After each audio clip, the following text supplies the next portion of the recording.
आज मी तुम्हाला आजचं माझं सकाळपासूनचं हलकं-फुलकं रुटीन शेअर करणार आहे. नमस्कार मंडळी, कसे आहात? तर आज पाणी आलं होतं, तर म्हटलं प्यायचं पाणी भरून घ्यायचं. इथं मी काल चादरी थोड्याशा मशीनला लावल्या होत्या, त्या झाल्या होत्या. त्यामुळे सकाळी त्या कठड्यावर उन्हात घातल्या होत्या. पाणी भरून झाल्यानंतर सगळ्या झाडांना पाणी घातलं, दारात पाणी मारलं आणि इथं थोडंसं आतल्या कुंडीनं पाणी घातलं की ते फरशीवर पाणी गळते, ते थोडंसं पायानंच चाललं. त्यानंतर इथे मला चिकन बनवायचं होतं, त्यासाठी मला तळलेला कांदा पाहिजे होता. पण ते कांदा वगैरे चिरून घेतला. त्यानंतर त्याला लागणारं बाकीचं टोमॅटो वगैरे एकदा बसलं ना, जे काही चिरण्याचं काम असतं ते मी एका वेळेतच आवरून घेते. परत म्हणजे वर खाली बसणं उठणं असं होत नाही. इथं माझ्या आता लक्षात आलं, माझ्या कपाळावर टिकली नाही. म्हणजे काय झालं होतं, मी अंघोळ करून बाहेर यायला पाणी आलं होतं, त्यामुळे पाणी जाईल या गडबडीत सगळं बाहेरची कामं आवरून घेतली. त्यानंतर लगेचच किचनमध्ये आले, त्यामुळे ते विसरून गेले. तर इथे हे बघा, तुम्हाला दिसतंय ते रोटी मेकर आहे. हे मी ज्यावेळी नवीन आलं होतं ना मार्केटमध्ये, म्हणजे मी हे ऑनलाईन मागवलं होतं, त्यावेळेस मी एकदा दोनदा पुऱ्या वगैरे बनवून बघितल्या होत्या, चपात्या छोट्या-छोट्या. पण जे ते दाखवतात गोळा बनवल्यानंतर अगदी असं फुगीर फुलून असं येतं, तसं काय मला आजपर्यंत जमलं नाही. त्यानंतर मी हे माझ्या नंदुबाईला दिलं होतं, त्यांना पण जमलं नाही, त्यामुळे त्यांनी परत मला हे रिटर्न पाठवलेलं आहे. तर आता बघेन थोडंसं प्रॅक्टिस केल्यानंतर येतं का बघेन.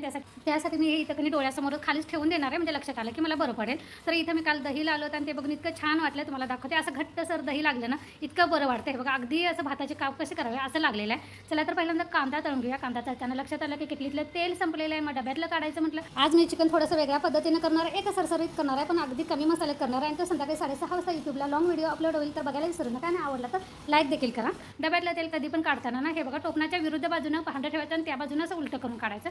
एकही थेंब अजिबात खाली जमिनीवर सांडणार नाही. तुम्ही जर हे टोपण आहे ना, म्हणजे जिथून तेल येतं ना बाहेर, तोंड त्याच्या त्या उलटच्या साईडनं काढलं ना, असं इदळतं, म्हणजे आत बाहेर प्रेशर न होतं तेल आणि सगळं बाहेर पडतंय.